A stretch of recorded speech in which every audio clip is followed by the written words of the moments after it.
Weak, putrid, ugly, are you prepared to tread down this path? You must sacrifice yourself to the Satsui No Hado, or just bring me a Big Mac. What's up guys, it's Punchy, back from the Abyss, and today I have a classic character build for all of you to enjoy. As you might know, a major focus of my Deepwoken recreations stem from anime, all of my favorite characters, but for now, it's time to switch it up. Today we craft an iconic legend in gaming history with some references to Deepwoken developers' previous game, Rogue Lineage. Born from the abyss of fury, Akuma awakens, an Oni fueled by despair and destruction. Historically speaking, a true Street Fighter legend, Akuma remains one of the most popular characters in the entire series, well known to any fighting game player. He's a hard-hitting demon who displays total dominance through his bloodlust alone. Overcome by the dark evil of the Satsui No Hado, not even death can stop Akuma's deadly presence. Pivoting back to another game made by Monad Studios, we have Rogue Lineage. With inspiration from Street Fighter's hardest hitters, the Uber Oni class was created. With pieces from Ryu's original fighting style, Kage or Evil Ryu's iconic axe kick, and crazy ultimate attacks from Akuma, the Uber Oni class from Rogue Lineage is a little bit of everything. So, of course, the main focus of today is to recreate Akuma, but throughout the entire process, I will be discussing how to make yourself an Uber Oni build as well. If you want to be technical, this video is 2 builds in 1, so feel free to be creative. I always love seeing what you guys would have done, so comment your thoughts down below, but you guys want to see what I did. Incoming transmission, I've got a message for all of you. I was seriously chilling, minding my own business, meditating somewhere, and I got caught up in something crazy. I was just walking and I passed by Akumart, right, whatever that is, and they thought I was stealing. I'll be honest, they got the wrong guy, and now I'm stuck here picking fruit when I should be out training. So, we all got a while to wait, so if you want to free me from the pen, make sure to like and subscribe. I'll do my best to escape, but Akumart is kinda crazy. Thanks again, and as always, please enjoy. In-game, I recreated Akuma with his classic Street Fighter 2 outfit with the Tyran race. Honestly, anything works, but I love the crazy looking eyes and facial markings that made him pretty demonic. So, make sure you go for a tan or light red skin and bright red hair when cooking up Akuma. Anyway, with his drip, we had to reference the classic Oni outfit from his introduction with his iconic monastery beads, red hand wraps, and obviously, the dark blue gi. He's always got this outfit in almost every single Street Fighter game, so we gotta respect it. Also, in Rogue Lineage, the Oni trainers both, Ethan and Big Hoss, take inspiration as well and have similar drip. Akuma's mastery over the Satsui No Hado grants him limitless power through endless martial arts. With an unmatched killing spirit and the tools to destroy, Akuma's barbaric fighting style has a ton of high-impact strikes, stomps, and kicks that we've all come to know and love. Descending further into the abyss, we harness the evil chi that is the Satsui No Hado. With a surge of killing intent, Akuma wields dark energy born from the souls of the vanquished. It's Akuma's undying will manifested into reality. The dark versions of these moves hit harder and move quicker. Inversely, Rogue's Uber Oni has the Satsui No Hado energy that is basically burning black fire. Any physical or mana-infused attacks light targets ablaze, dealing damage and negating their entire mana charge, and that's crazy. In Deepwoken, Akuma's Satsui No Hado infused fighting style was recreated with blazing Twisted Puppet's Flamekeeper Cestus. Both Akuma and the Uber Oni meet as we exude powerful dark flames that spawn from the souls of the dead. It's perfect for both characters and worked very well to lay on the pressure. Akuma lives to fight, growing stronger through every single encounter. Disregarding death, he isn't ready to fall just yet, endlessly improving as the years go by. We also do the same, and our stats reflect that. Let's dive even deeper into the depths of the abyss and explore what makes Akuma truly strong. Sacrifice yourself to the Satsui No Hado. Again, the Satsui No Hado is the fuel to Akuma's fire, an evil manifestation of his killing intent. At the cost of his own humanity, Akuma obtained this dark power to continue his obsession of fighting. Satsui No Hado is primarily shown with the use of purple-black energy alongside the user's glowing red eyes and aura. This is the power I hunger for. For Uber Oni, our black burning flames paired up with the consuming flames roar buff us immensely as we enter a demonic flow state. In Deepwoken, we have a lot of tools to harmonize our soul with the Satsui No Hado. Releasing the souls of the damned, we take on black black fire with the Twisted Puppet's path. It's perfect for insane burns and unmatched pressure as our dark energy flame drains ether with damage over time. For even more Satsui No Hado bloodlust, we can enter the berserk state, abandoning all defense to bypass armor and slam enemies directly. The Shade Devour mantra and Ishin's Ring multiplier also synergize well, granting bonus damage at the cost of health and vulnerability. With that being said, Akuma straight up is just too angry to die. Emotionless and empty, Akuma's sacrifice paid off, granting him so much strength that he became immortal. Defying death entirely, Akuma rejects the abyss and remains standing to fight again. Burning bright, our Satsui No Hado Denial Flame says no to death and forces the fight to continue. Shadow Flame Run It Back also does much of the same, giving us a second chance at life. Forming a swirling mass of dark flame energy, Akuma releases the Gao Hadoken. A classic staple of any Akuma version, we snipe our targets with this fireball variant to shut them down and engage from a distance. Akuma has so many options with his Hadoken that come in different forms. With Uber Oni, the Agamis Hadoken is a chargeable range fireball attack that explodes on contact while also applying black fire. Shifting back to deep, our Twisted Puppet's flare volley acted as our consecutive Gao Hadokens. Either from range or an up-close extender, Akuma's fireball was met perfectly with this mantra. Putrid, why can't you deal with my spam?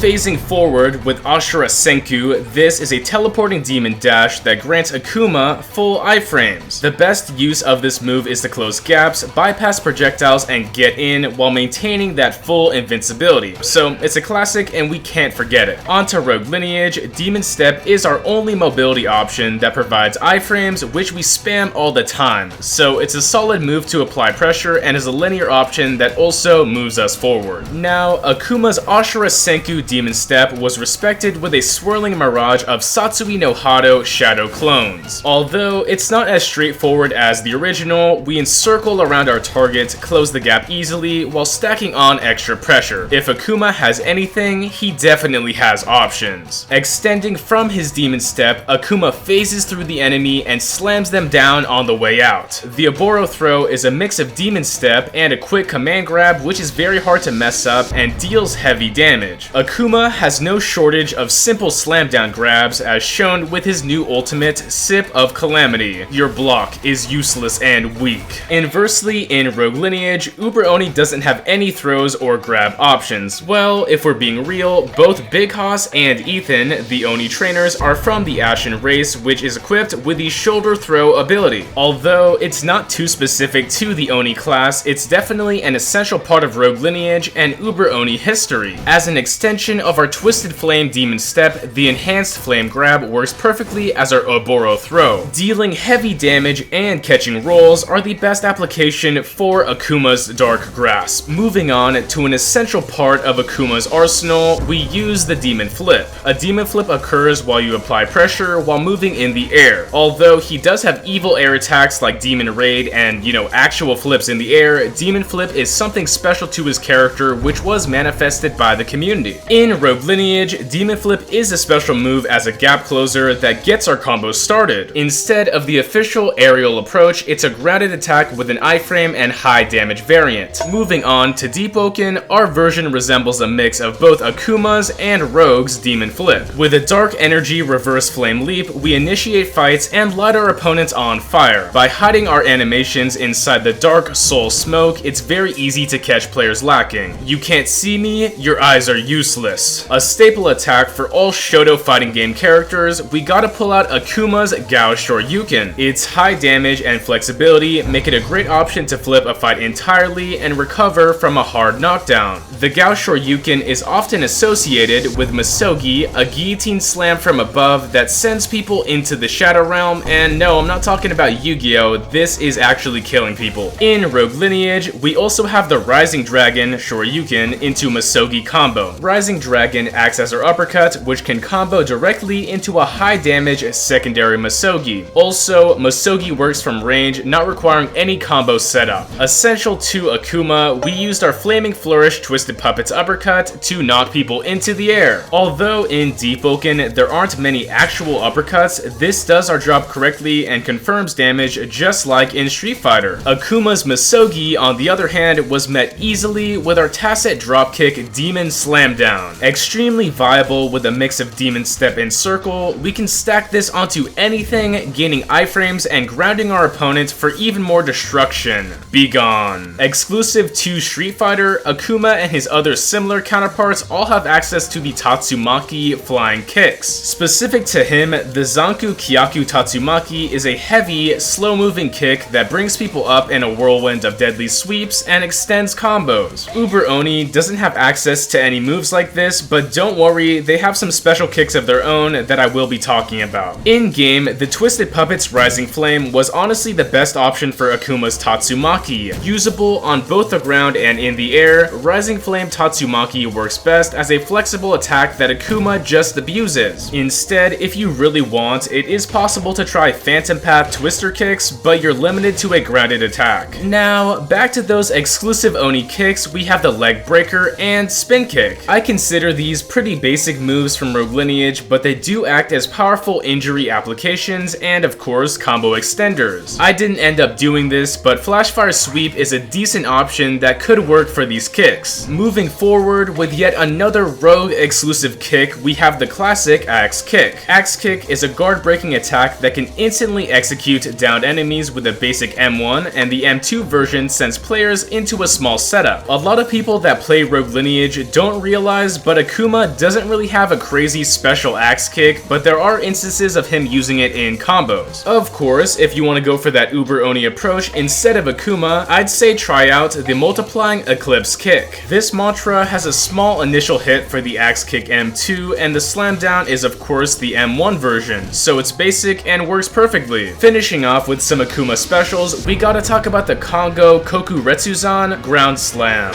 A fully enraged Akuma gathers ki into his palm, reducing the floor into rubble with a massive pillar of dark Satsui No Hado energy. The Kongo has been around for a very long time, and it's definitely a classic special for Akuma, which Uber Oni didn't have. To pay respect, I picked up Twisted Puppet's Ash Slam for that purple-black impact. As a combo starter, finisher, or anything in between, in Deepwoken, I'm gonna call this the Konga Koku Retsuzan instead. A culmination of killing, harnessing all despair into a single bloody barrage, we enter the demon, Shun Goku Satsu. To die 1,000 deaths. What does that mean to you? Instantaneously, we strike our opponents with countless punches from every direction all at once, destroying them completely. It's safe to say that this is iconic and definitely a staple for Akuma as a character. With Oni, Rampage is also very similar. It's a solid command grab finisher leading into a barrage of unblockable punches, which does mirror the original Satsu. Coming around full circle into Deepwoken, we harness the Blast Spark Shadow Assault Goku Satsu. At low HP, we lash out violently, circling our opponent with a ton of hits, enough to reclaim our position at the top. And finally, that's it. It's time to check out our full talent list for the Akuma Uber Oni build.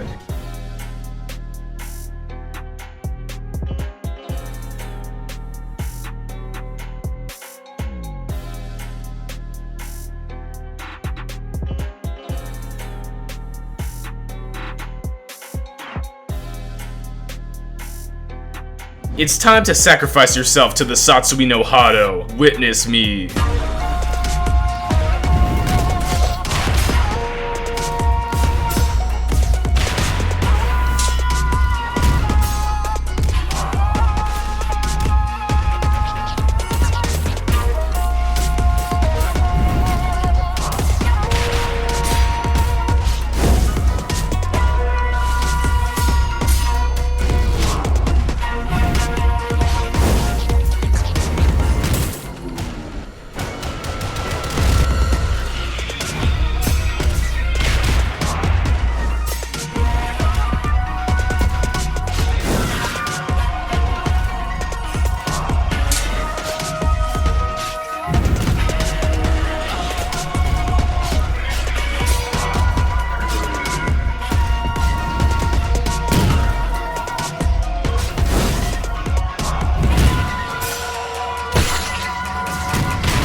And that's all. I finally got around to making this build, and yeah, I hope you enjoyed it. Make sure to like and subscribe if you enjoyed, and I'm trying to hit 90k subs. Thanks again, it's punchin' time.